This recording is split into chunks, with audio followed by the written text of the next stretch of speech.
Yo, welcome to the GOAT Level Podcast. This is your host, Van Pugh. I'm getting straight into it because I don't have an intro yet. I'm just keeping it real, to be honest. So I'm going to talk about DC sports, how that's going, and give you an update on my fantasy baseball team. Also, I'll talk a little bit about the Cavs and finish it off with the OU spring game. I guess I'll start with my fantasy baseball team.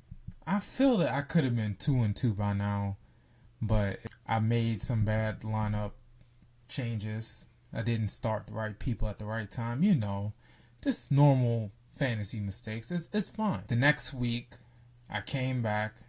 I beat the guy I played because Max Scherzer went off. Albies went off. Max Scherzer and Albies, those are the two that are going to carry me to the championship. I hope. I barely know what I'm doing, and I feel like I can win this league. It's pretty cool, man. I just accepted a trade for Albert Pujols. Something tells me that's a bad trade. I mean, Conforto for Pujols, but we'll see what happens. I'm taking a risk. So now, speaking of baseball, let me get into the Nats. So I'm a partial season ticket holder. I went to my first 2 games last week. And that's pretty cool. I mean, first game was against the Braves. We lost. We lost in overtime. Not overtime, I mean extra innings. I left after the 9th inning because I just didn't want to stay for overtime. I wanted to get home and beat traffic. And surprise, surprise, I didn't. Probably should have stayed, but it didn't matter because by the time I got to Anacostia, the game was over. So we lost, but it was cool to see Matt Adams hit that game-tying home run. I was going crazy. And then the next game, well, in between that, I went to the Caps game. And I'll talk a little bit about that later. But the next game I went to, it was the Nats and the Rockies. So that game was pretty cool as well. It was a tight game. We just lost that one too. And it was a close one. It was 2-1. 9th inning, it looked like, okay, we can strike. We can get on the board. 1 out. 2 out. Okay, I was going to stick around, and I heard Matt Wieters was batting. And I was like, no, I'm out of here. He's not going to do anything. To my surprise, he didn't do anything that game, but the games after that, he's been amazing. He was amazing. But that particular game, I was like, oh, he's not going to save us. I'm out of here. And sure enough, we lost 2-1. So, I mean, the Nats are like 8-10. But that series against the Mets, now that gives me some confidence in my team, man. Like, the way they played, the way they came back in that 8th inning in the first game, oh my God, man. That was so much fun. If all their games were like that, man, oh man, I could never take my eyes off. That was an amazing 8th inning, 6 runs. Sure, it was some fluky stuff, but man, it was so fun to watch, man. Like I was having so much fun, and my friend Ben, who's a Mets fan, kept trolling me the whole time, talking smack, and it was just great to see the Nats shut him up, man. But then, you know, they won the next game, which I expected. You can't just lose off of that momentum. But then, I don't know what happened last night. We kind of got a taste of our own medicine and gave up a 6th-run, 8th inning, whatever it was.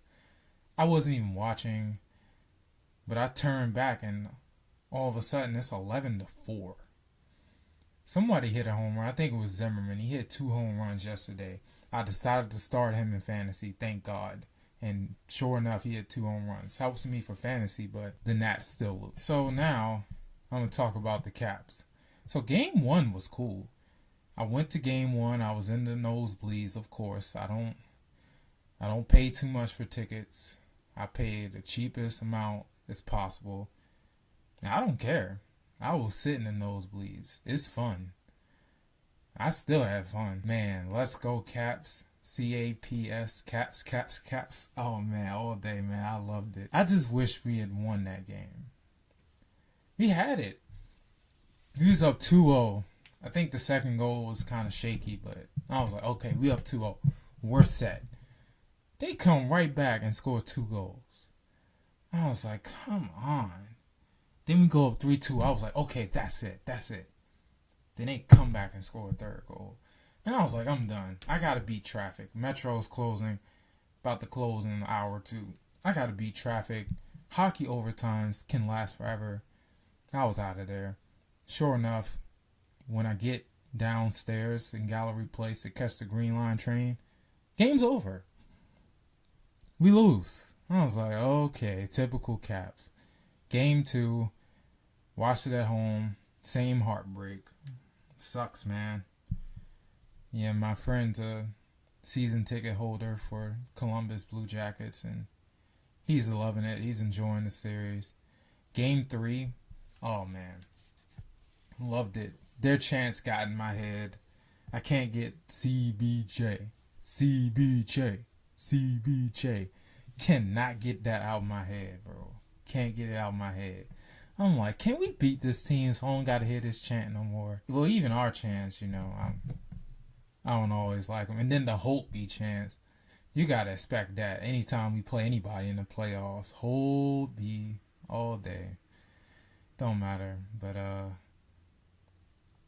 I'm just glad we won that game. I was on pins and needles. I was on the edge of my seat.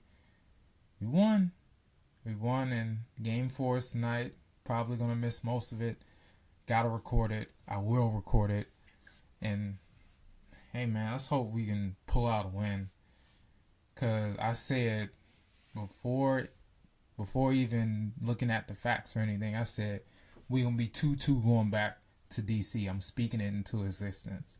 And hopefully that happens. Actually, ain't no hopefully. It's going to happen. Watch. Okay, now let's talk about the Wizards. Down 0-2. I was like, I was watching game 1, and I liked the way they played the first 3 quarters. I don't know what happened in the fourth quarter. I think their offense honestly got stagnant. Wall and Bill trying to make stuff happen just wasn't happening, and then the Raptors hitting them key threes. I knew going in I did not want to play the Raptors. I was one of the only people who didn't want to play the Raptors because this team is different. This is not your typical Raptors team. Yeah, the Wizards are not your typical 8th seed, but the Raptors are not your typical Raptors playoff team. They're not just going to bow out in the first 2 rounds. This team is legit. And I knew that all along, and I was afraid to play them, and they hitting threes, clutch 3 after clutch 3. DeRozan shaky in the first half in the first game, and ever since then, he's just been on a tear, man. Once he got aggressive, it was a wrap for us. And I look at game 2. I barely watched that game, but looking at the stats, Gortat had 0 points. Wall was negative 15 on the floor. Bill was negative 34. Morris was negative 31. We had great bench play finally, Finally some good playoff bench play. But it don't matter when you give up 130 points. Honestly, the last 3 quarters of the game was very competitive. It's just that first quarter, you go down 17.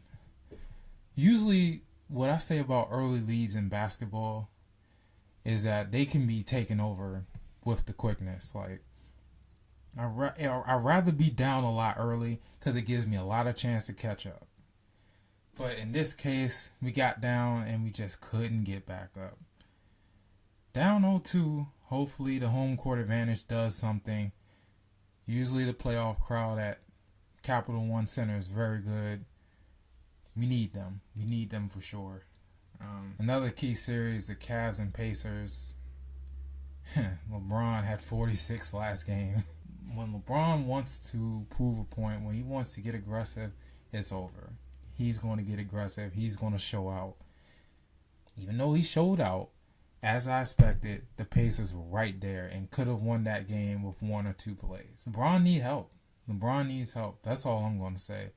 I like how Lance Stevenson is kind of doing what Lawson and Scott are doing for us. And he's coming off the bench and he's scoring quality points. He's doing his job, Something tells me the Pacers are going to win the series. I mean, they were in game 2, they were all negative on the floor except Oladipo, who was plus 11. I just think the Pacers are going to win this series. Y'all going to be shocked. But after seeing a little bit of game 1 and seeing how they fought in game 2, I think they're going to win. I know it's tough to beat LeBron, but they'll find a way. LeBron, if he doesn't get the help he needs, he's going to be out of the first round. And all hell is going to break loose. That's all I'm going to say. So, and another thing about the Wizards and Raptors game, the Wizards were out-rebounded by 15. I was looking at stats and seeing what the big difference was. What was the big difference maker? That was one. Because I could tell that when they're trying to get back in the game, you're giving up them key rebounds. You're giving up them offensive and defensive rebounds, especially offensive rebounds. That'll really kill a comeback attempt. That's what happened. Got out-rebounded. You gave up 13 threes. Gave up double-digit threes again. You got down 17 in the first half and never even cut it to 5 or 3 or none of that. Coming back to DC. Let's see what happens. So now this OU spring game. So they split teams. Team Williams, Team Peterson. I like that. It's pretty cool. Williams plays for the Redskins and Peterson is free agent, right? I like both. I respect both. Trent Williams, he's a division rival, but he's a beast. I'd love to have him on our team, but we got Jason Peters. We have Lane Johnson, who was at the game, by the way. We had a lot of celebrities at that game. We had a lot of former players. People who were there when I was in school, like Aaron Colvin, D.D. Westbrook. There's other people I can't really name. Ryan Broyles was there. Man, there's so many former players. It was crazy, bro. It was crazy. All he was missing was like Landry Jones. Hey, he probably was there himself. Well, who knows? But a lot of celebrities, a lot of people on deck. Cold and windy, it didn't matter. Those dudes was dressed to impress for some reason. I guess that's just what they do. I don't know. But about the game, Austin Kendall was on Team Williams. Parnell Martley was on Peterson. CeeDee Lamb was on Team Williams. Another thing I noticed that they have an Isaiah Thomas and a Mark Jackson. I'm like, y'all got famous basketball player names and they playing football. But that's just something funny I noticed, man. I just hope they can ball. Probably can. They wouldn't be out there if they couldn't. You don't play for OU and you can't ball. Anyway, so CeeDee Lamb had a nice back shoulder on Motley. That was a hell of a throw by Austin Kendall. See, that's the Austin Kendall I saw when he was in high school. When he had those highlights, I saw he was making throws like that. He can make throws like that. That's all day. But that same drive, he made a nice pass to Calcaterra. And then he got in the goal line. He froze. This is the same thing with Kyler Murray. Oh, my God. Every time he runs, it just takes your breath away. He's so quick.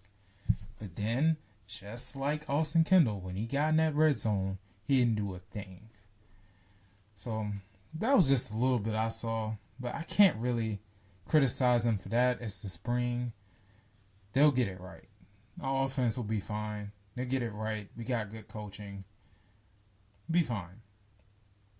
We'll be fine. Now, I heard about the Trey Sermon injury before I watched it. So when I saw him enter the field, I cringed. I was like, oh no, I already know what's about to happen. 2 plays later, what happened? He's grabbing his knee. I was like, oh no, this is even worse than I thought. It sounded bad on Twitter, but then actually seeing it, I was like, oh no. I was just so upset, man. But we got so much depth at running back always. I think we'll be fine. We'll be fine. So other stuff from the game. So OU freshman got a year scholarship from Lincoln Riley. That was pretty nice of him. Buki Radley Hiles. I don't know if I'm saying that right. Man, I don't know where they got him from. I need to do my research, but I don't know where they got him from. I don't know why he decided to come to OU, but I'm glad. Because this guy's a beast. He was everywhere. I was like, I like this guy already. And he's going to be the next great player at OU, and I cannot wait. to see him play against everybody else. Yo, and that Marquise Brown race, dude is so fast. He was, okay, I thought the kid was going to win, and then Marquise Brown just made it look easy. He made him look like he was going in slow motion. And then he looked back at him like, damn, that's all you got? It's so funny. But he dapped it up with him at the end, man. Marquise Brown was a good sport about it. It was funny, man. But that's all I got. That's all I got for today. And next time, I'm going to tackle women in sports media because of Sarah Spain. Seeing her tweet and hearing her podcast, I kind of want to respond to it. Of course, I'm going to talk about DC Sports and what's going on with them and how I feel about it. I know the Wizards or Caps, one of them is going to be eliminated the next time I come on this mic. I just know. And, I'm also working on better quality audio production and the intro and the outro. Don't worry, it's just the beginning. I'm just getting started. But until then, I'm out, man. Peace.